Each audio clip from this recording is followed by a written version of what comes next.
Now, from the area's leader in live local news, this is WYLN News, the area's #1 source of live local news and information in Luzerne, Schuylkill, Carbon, and Columbia counties. WYLN News starts now. Good evening, and thank you for joining us in WYLN News. I'm Preston Endress. The Hazleton area girls basketball team will be competing in the PIAA state basketball tournament on Friday, March 7th. The game follows a 62-47 match against the Scranton Knights on Friday, February 28th. Hazleton coach Joe Gavio said the game was good practice to prepare for the state tournament. We played them earlier in the year. They're not big, but they were feisty. They have a lot of guards. They made us work hard. And we caught them last year. We won by like 28, and everybody's thinking that's going to be easy. Well, people saw the game. It was not easy because they were good. They kept coming back. And that's what a high school game is all about. And I think it helped us tremendously, but we kept taking their shots, and everybody played well and came away with a 15-16 point victory. In this time, you don't worry about how much you win by. You worry about winning. It's winning in advance, and it was good for us. And to cap off a 26-0 season, are you kidding me? We've won everything we can do. I thought last year was going to be very difficult to match, and we did. The Hazleton team is currently undefeated with a 26-0 season. Gavio said he was really proud of the work the team has put in. It's kind of special because I've had a lot of good teams, a lot of good players come through. We've won district games, went to the third game, but no one did this. I've been at this school since it's opened 32 years ago, and neither girls or boys team never went totally undefeated going into the playoffs. So it's kind of special. It's a special group of kids. They're working real hard, and they're motivated. We put some goals, and everybody has goals and stuff. But because last year we were 25-4 and won the league and won the district and won our both tournaments, where is it to go? We said it's going to be difficult to match that. We got a little tougher schedule. We got some teams on there, and the bottom line is they achieved that. It wasn't easy, but teams are taking their best shot now. But now you go to a state tournament, that's a different animal. On Friday, the Hazleton team will be taking on the Cheltenham Panthers, who are 21-6. In preparation for the game, Gavio said the team is continuing to stay sharp. What happens is we have some time here, so we have a scrimmage set up, and it's to keep them sharp. Keep them sharp. We have some inter-squad games. We do a couple things. Practice aren't as long. We work them hard, but then we take off a little bit. But our thing is pressing and running, so we want to stay in shape. So we push them pretty good. But after a while, after a week, you start looking at yourself. You're chomping at the bit, and we're hoping that people come and see that game on Friday. I think it's going to be a big crowd. We're hot. People like us. I can't go any place. People are buying me meals. I'm gaining weight, and everybody's talking about that Lady Cougar basketball team, and rightfully so. So we're going to take one step at a time, but we're looking forward to a tough game, but hopefully we can satisfy our fans there because it's going to be rocking and rolling, baby. Friday's game against Cheltenham will kick off at 7 p.m. A grand opening ceremony was held on Tuesday to unveil the Hazleton City Police Department's second annual prom dress drive under a new name.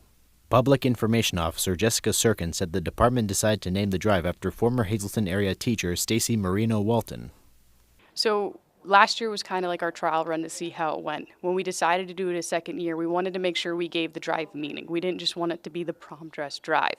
In talking with Alvita Colsa and Stacy's family, we knew that it was only right to name it after her because this is something that she would have helped with. This is something she probably would have been a part of. So that's how the name Stacy Marino Walton Prom Dress Boutique came about. The Stacy Marino Walton Prom Dress Boutique will be open to any local student between now and June. Despite the new name, Serkin said the drive will operate the same way as last year.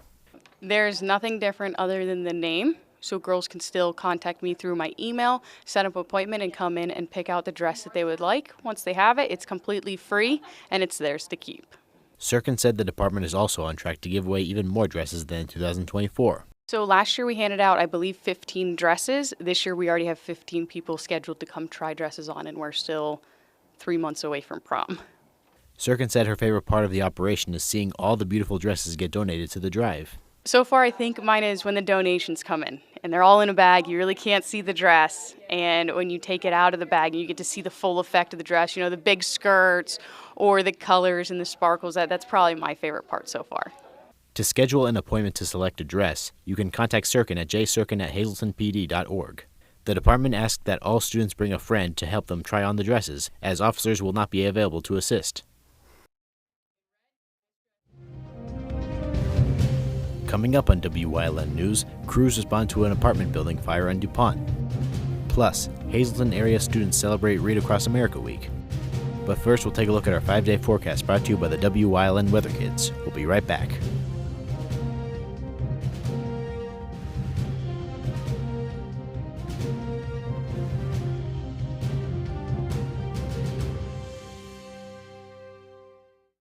Brought to you by Lehigh Valley Health Network and Jefferson Health, investing in your well-being and building healthier communities. Because more expertise and convenient care means better outcomes and a healthier you. Learn more at lvhn.org/Jefferson.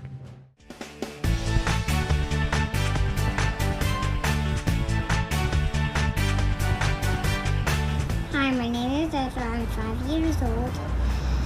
It's kind of partly cloudy.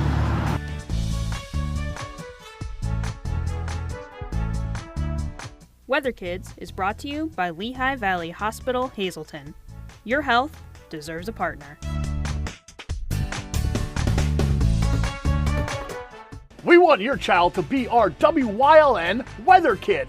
Your child can be our feature weather reporter of the day on WYLN News and WYLN social media posts, just by using your smartphone or any video recording device. It's easy. All ages are welcome, from toddlers to teens. To find out how, go to the weather section of WYLNTV.com or look for our post about it on the WYLN News Facebook page. Submit your Weather Kid video today. If you're looking for an affordable pre-owned car or truck, Cher's Auto Sales has a great lineup of clean, dependable, and quality vehicles. Stop in at 610 North Broad Street in West Hazleton, 570-454-7229. Cher's is proud to be celebrating 70 years in business. And you will love the feel-good feeling you get when you shop at Grand Central in Nescopeck and Hazleton. You will enjoy a no-pressure professional sales staff, experienced delivery crew, service after the sale, and don't forget, everyday low prices. No matter what you're shopping for in your home, we have you covered with top brand names like Flex Steel, Lazy Boy, England, and Dillon Custom Rugs. With our enormous selection and the flexibility to finance interest-free for up to 60 months, Grand Central makes it easy to make your house a home. Like and follow WYLN News on Facebook for the WYLN News Midday Update, posted daily between noon and 2 p.m., powered by Lehigh Valley Health Network. When it's serious, there's only one health network with seriously innovative health institutes. Lehigh Valley Health Network, your health deserves a partner. Come shoot at Whitetail Preserve, 118 Boulevard Road in Bloomsburg. Their skeet, trap, and sporting clay fields are professionally designed, and all stations are handicap accessible. Whitetail Preserve has resident shooting instructors certified by the NRA in shotgun, rifle, pistol, home safety, and personal protection in the home. Whitetail can also cater any size event, whether it be a private party, corporate event, or wedding. Call 570-384-2314 or 570-790-8969. This week on Let's Talk Chiropractic, Bev's story is great. Many of you who twist and crack your own neck, she developed pain down her arm by damaging her disc. So stop doing that bad habit. Watch the show to see how we corrected her whole future for her.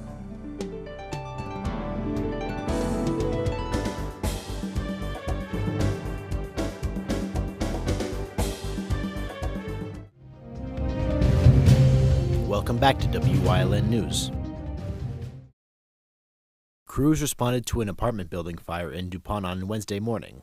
According to officials, crews were dispatched to the 400 block of Main Street around 3:30 a.m. for reports of a structure fire. First responders say the fire started out on the first floor of the structure but spread to the walls and the roof. No injuries have been reported. The cause of the fire is still under investigation. A woman is wanted by the Carbon County Sheriff's Office. Ariel Stevens is wanted on charges of use/possession of drug paraphernalia and providing false identification to law enforcement.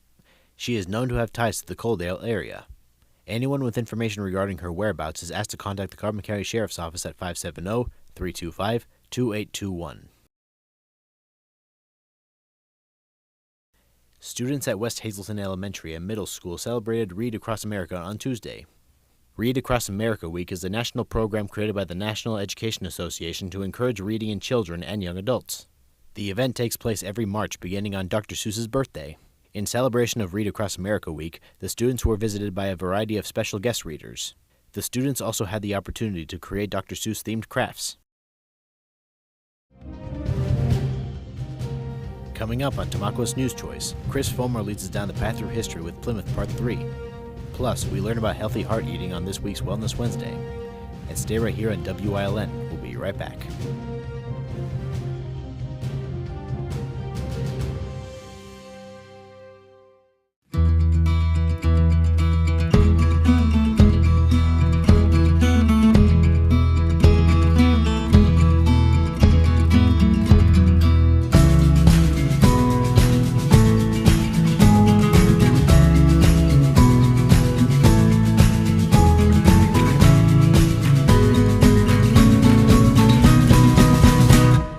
Express Care.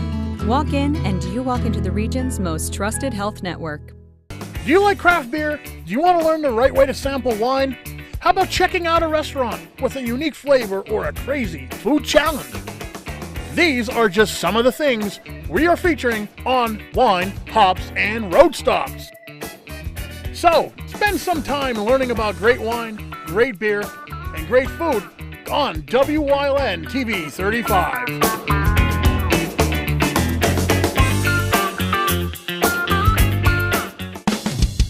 PPW Nation, get ready for the best of PPW Season 2. Join Paul Bowe, E. Julius Kuiper, Alexander Bravado, Tom Mitchell, and Alex Watt as we take you down memory lane and relive some of the best PPW matches of all time. Saturdays at 5 p.m., Sundays at 10 p.m., only on WYLN. WYLN programming is online all the time. Visit our website at WYLNTV.com to check out archive shows and a live stream of our broadcasts. And don't forget to visit all of our social media pages for breaking news, weather, and sports. You can also head directly to our YouTube page for all our programming at youtube.com/WYLNTV35. Subscribe and ring that bell so you get notified every time there's a new show available online.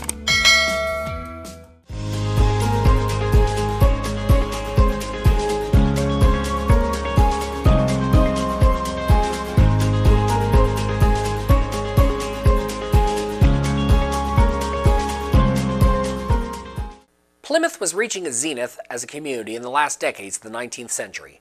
Its peace, however, would be shattered during the century's last decades and the first decade of the 20th century through several different events that would gain the sympathy of the entire nation.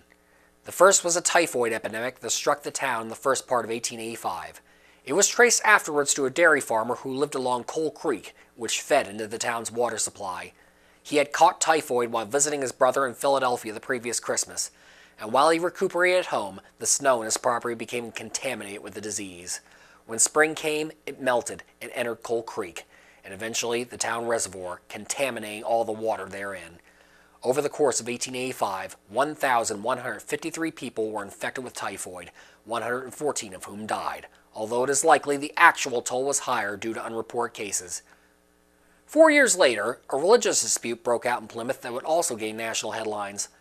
One of the 3 Catholic churches in town was St. Mary's Polish Catholic Church, which was meant to serve both Polish and Lithuanian parishioners. As both countries at the time had been absorbed into the Tsarist Russian Empire, this might have seemed logical to those who put the parish together, but both nationalities considered themselves distinct, and thus when 2 different Lithuanian priests were appointed to lead the Polish-majority church, the Polish parishioners, led by saloon-keeper Martin Wilkes, revolted. The second Lithuanian priest in question, Father Alexander Burba, was blocked from using the parsonage by Polish church members. When Scranton's Bishop William O'Hara sent Father Mack of the town's St. Vincent's Irish Church to intervene, the father was turned away from the parsonage at gunpoint by the Poles. Nonplussed, Father Mack went to City Hall and obtained warrants for the rebels' arrests.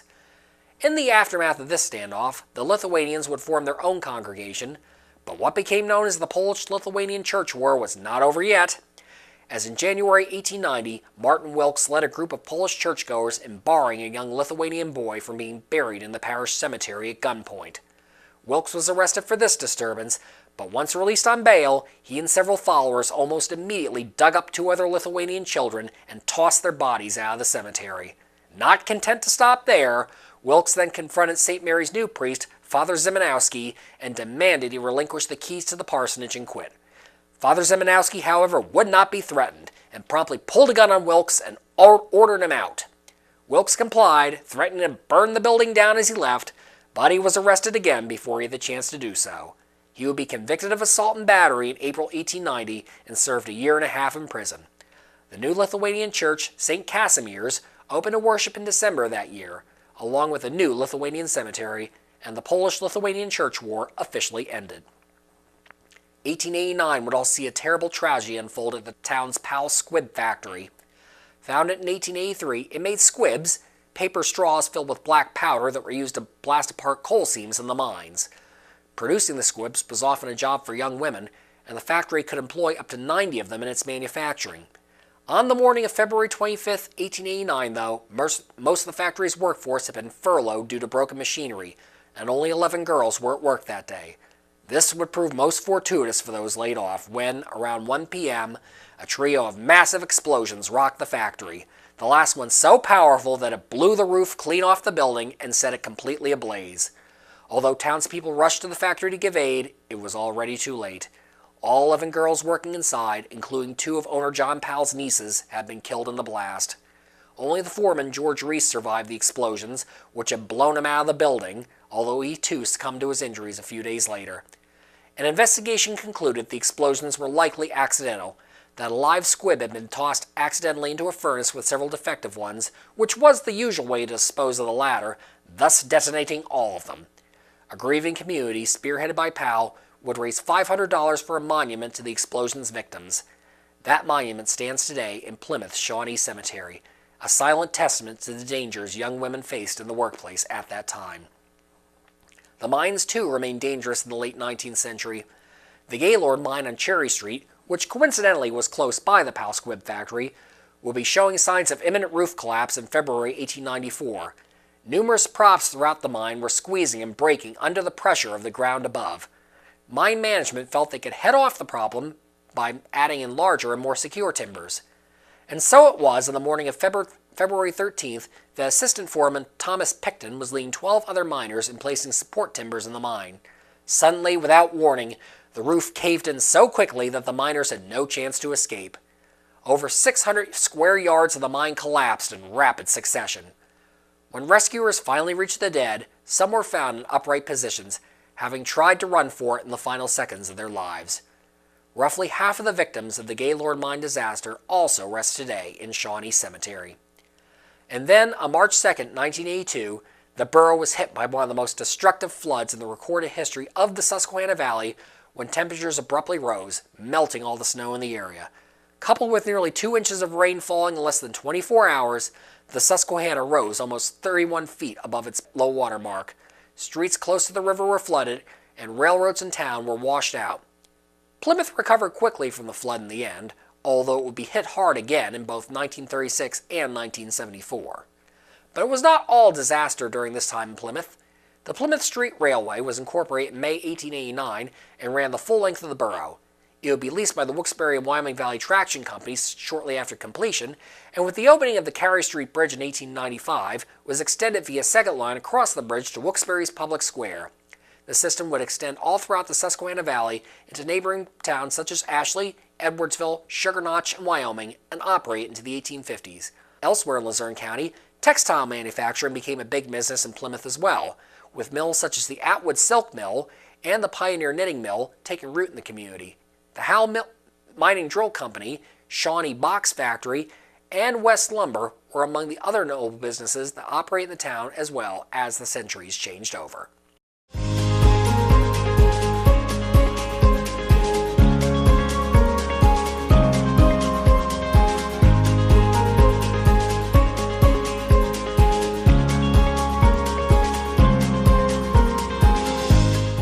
SJ Kowalski is your Mitsubishi Diamond Contractor. They can install a Mitsubishi electric Mr. Slim ductless heating and cooling system. Mr. Slim systems are designed to make any living space in your home inviting. You can have a different temperature control for every room in your home. The money-saving technology can save you 25 to 50% on your heating bill. Or Mitsubishi, Rinnai, and trained comfort specialists. Call S.J. Kowalski at 570-455-2600. PPW Nation, get ready for the best of PPW Season 2. Join Paul Bowe, E. Julius Kuiper, Alexander Bravado, Tom Mitchell, and Alex Watt as we take you down memory lane and relive some of the best PPW matches of all time. Saturdays at 5 p.m., Sundays at 10 p.m., only on WYLN.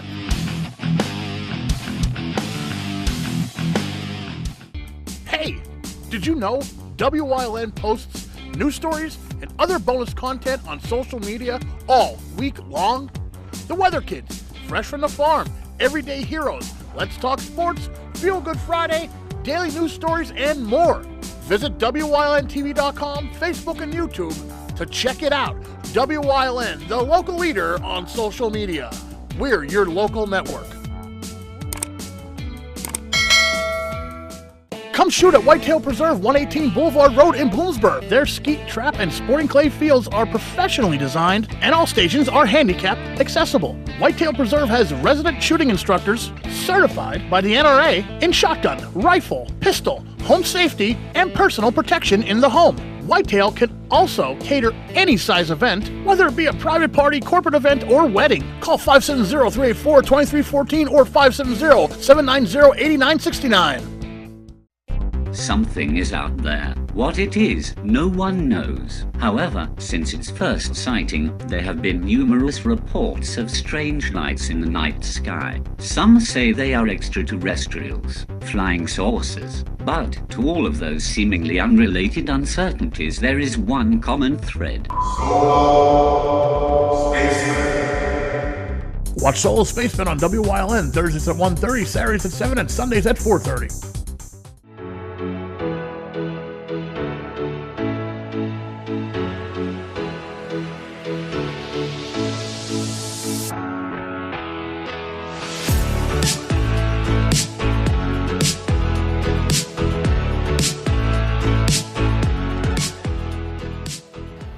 Hi, welcome to Wellness Wednesday. I'm Lisa Marie, and I am at the Hayden Art Center on Broad Street in Hazleton, and I am here with my colleague, Cassandra Davler, who is a registered dietitian.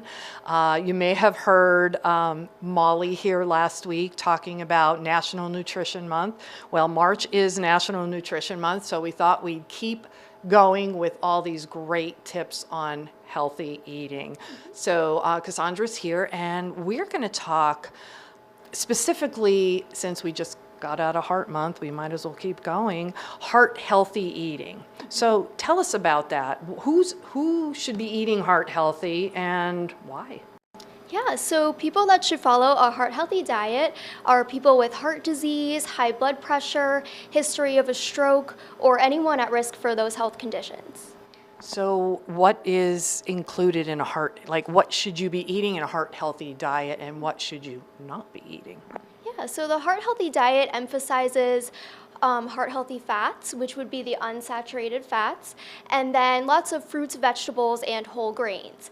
And it also focuses on limiting the fats that are saturated in trans fats and also limiting sodium or salt. So I'm standing here going, explain just a little bit more about these trans fats and everything so people can understand that a little. Sure. So there are three main types of fats. There are saturated, trans, and unsaturated fats. So the saturated and trans fats are the fats that we want to limit. These fats have been shown to increase your cholesterol levels, but they also lower the HDL, which is the good cholesterol. So we really want to limit those in our diet. So examples of the saturated fats would be primarily anything that is solid at room temperature. So I have an example of butter here. You could see that it is pretty much solid. And also things like coconut oil and palm oil. Saturated fats are going to be found in a lot of your processed foods, your fast foods, high-fat dairy, cheeses, high-fat meats, things like that. And then the trans fats are actually unsaturated fats that were turned into saturated. And these fats actually have the highest impact on your cholesterol levels. So we really want to watch those.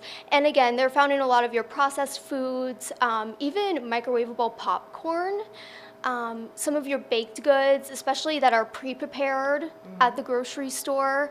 Yeah, we really want to limit those types of fats. So when you're saying we need to limit them, what are we looking for when we're label shopping, if you will, and things like that? What can we do to make sure that we're not seeing that much in whatever we're purchasing? Yeah, so sometimes the labels will say that a particular product is low in fat or saturated or trans fat. You can also read the label on the back. Ideally, you want those numbers to say 0, but you want them to be as low as possible. So let's talk about salt. I know a lot of people like salt. I always see people adding salt. I never did, don't know why, but I know that's not like that great for you to have too much. So what is too much and how does that affect us as well? Yeah, the general recommendation for sodium is 2,300 milligrams a day, which is only about a teaspoon of salt. So I have here a teaspoon. So that's all your salt for the day. How do we combat that? What do we do? So one of the easiest things you can do is just cook without salt. And try not to use the salt shaker at meal times. You can also play around with different kinds of flavorings. There's so many out there, play around with garlic, paprika, black pepper, even lemon or mint, the Indian spices. There's just so many options that you can add to your food that you may not have thought of. And there are also sodium replacements that are supposed to taste like salt, but they're not salt. Okay. Most of them are potassium-based, so the only people that would kind of have to look out for that are people with renal disease, but they are a good option, and a lot of people like them a lot. So, you want to eat heart healthy, of course, and this is a lot of good information. Anything else you want to include?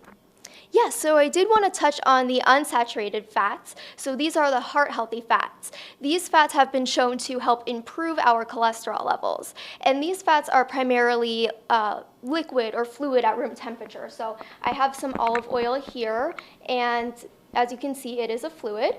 And these fats are found in our oils, olives, avocados, fatty fish also, like salmon, sardines. So we really want to incorporate more of those fats. And even if we just look here, comparing this to this and thinking about what impact the saturated fat has on our bodies compared to the unsaturated.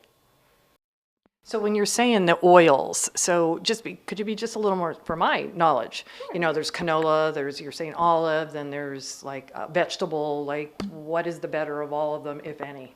Coconut oil? So all oils have unsaturated fat, okay. So it's easy, you could just, choose olive oil, avocado oil, and ideally those ones are the ones with the omega-3s. So the sunflower oil, safflower, those ones have more of the omega-6, but they're both good for your cholesterol. This is great information. Cassandra, you know your stuff, let me tell you. Thank you so much. And we hope that you take heed from all of our wonderful registered dietitians with Sodexo at Lehigh Valley Health Network and take care of your body, eat healthy. And thank you for watching Wellness Wednesday.